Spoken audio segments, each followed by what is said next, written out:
Hey bestie, if you are feeling overwhelmed by that constant juggle of work, family, life, and that little voice in the back of your head telling you to take care of yourself, you've come to the right place. I'm Alanis, your habit tracking BFF, and you are listening to Down the Habit Hole.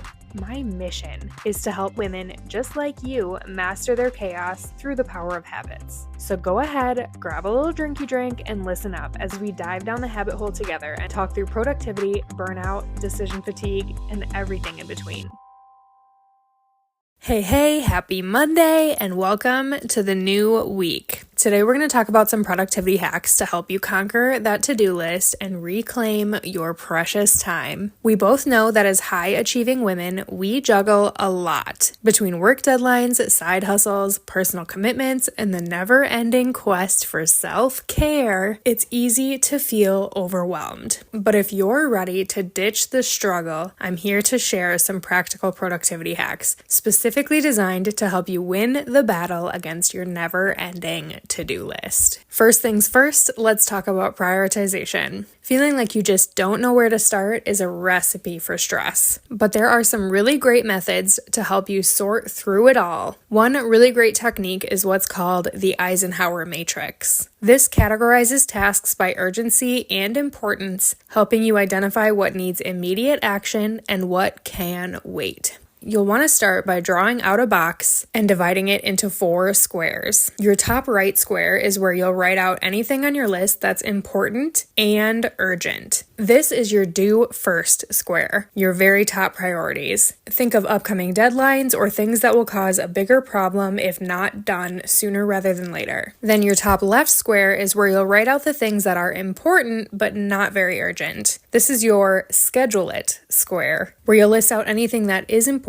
but that you do have some wiggle room on the deadline. But make sure you do block out some time on your schedule for a later date when you know you can still get them done. Your bottom right square is where you'll put any task that is urgent but not necessarily very important. This is your delegate it square, where you'll put things that you can probably delegate to someone else or something else to free up your time. And do not underestimate the power of AI these days to get these tasks done. Lastly, your bottom left square is your ditch it category. Tasks that you have determined are neither important or urgent. This might be a meeting that you don't really need to attend or a show that you can watch later. Once you've been able to categorize these, it'll be easier to determine what really needs your time and attention on the forefront, and hopefully you'll even be able to knock a few things off the list right off the bat. Another more simple but still very helpful strategy is the ABC method, which is simply categorizing your tasks as A, high priority, B, medium priority, and C, low priority tasks. This allows you to focus on the A-listers first and prevents you from feeling swamped by less critical tasks. Or you could try a must do, should do, could do framework, which helps you prioritize the more essential tasks while still acknowledging the less critical but still important ones. A giant to-do list can be paralyzing, so break down the larger tasks into smaller, more actionable steps. This will make them feel less daunting and help you chip away at them more efficiently. Sometimes the thing that prevents you from doing the task is the task. Now let's tackle time management.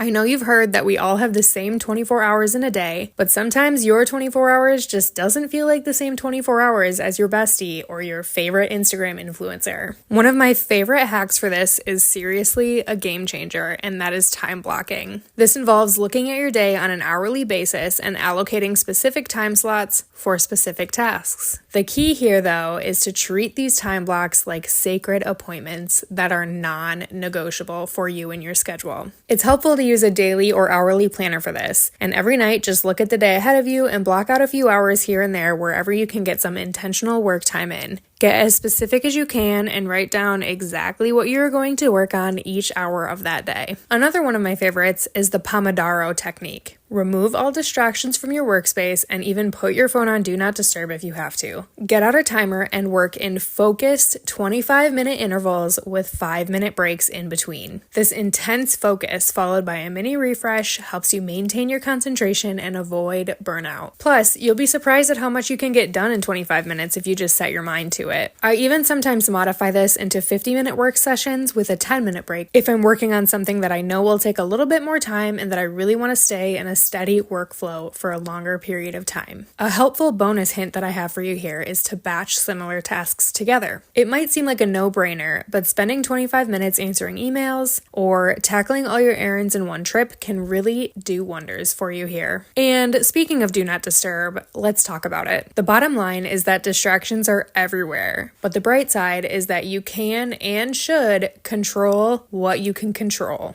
Some people are literally baffled when I tell them that not only are most of my notifications turned off, but my phone is almost always on Do Not Disturb. And my life hack for you here is that iPhone gives you the ability to personalize your focus settings to only send you certain notifications. So if there's one or two people that you want to be able to get through to you, you can set this up. But hot tip here, make it very clear to those people that this is a privilege that you don't want them to take advantage of and only to use it when necessary. For example, my husband Bob and I have it both set up so that our text messages will always go through to each other, but we also have an understanding that if something is less urgent or doesn't require an immediate response, we'll send a message through Facebook Messenger or a different platform that our notifications are shut off for. Make sure that you set boundaries where you need to be able to get your work done when you need to. Remember, work hard so you can play hard later. And while we're talking about boundaries, the power of no is an often underestimated productivity hack. Set boundaries and learn to decline any commitments that overload your schedule. My general rule in my current season of protecting my time and energy is that if something is not a hell yes, it's a hell no. Another tip that I have for you is to literally schedule a few minutes here and there throughout your day to check your social media. This is in an effort to curb the urge to randomly check throughout the day and end up getting distracted or trapped in what I like to call the scroll hole. Prevent technology from becoming your enemy and support it in becoming your partner in productivity. There are tons of amazing apps out there to support you in anything that you might need, whether it be automation, project optimization, or even just screen time management. And finally, my last tip for you here is to create a dedicated workspace. And don't be afraid to make it yours. Whether it's by method of having a comfortable chair, lots of natural sunlight, using your favorite pens, or painting the room your favorite colors, make it a place that you enjoy spending your time. Additionally, and I'm talking to myself here too, tidy it up often and keep it light and decluttered in an effort to minimize distractions, promote focus, and optimize your productivity.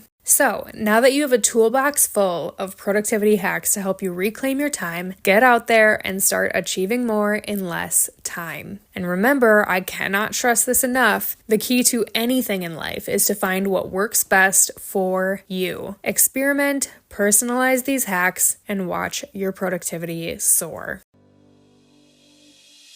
Thanks for tuning in to another episode of Down the Habit Hole with me, Alanis Van Duzer. Remember, you're not alone in this journey to balancing your chaos. Join me over on Instagram at Down the Habit Hole Pod. And don't be shy, slide into my DMs. I'd love to hear your thoughts on today's episode, answer your burning questions, or even just have a little chat. Plus, if you share this episode on your Instagram story and tag me at Down the Habit Hole Pod, I'll be picking one lucky listener each week to win Starbucks on me. Until next time, friend, may your coffee be strong and your to-do list be short.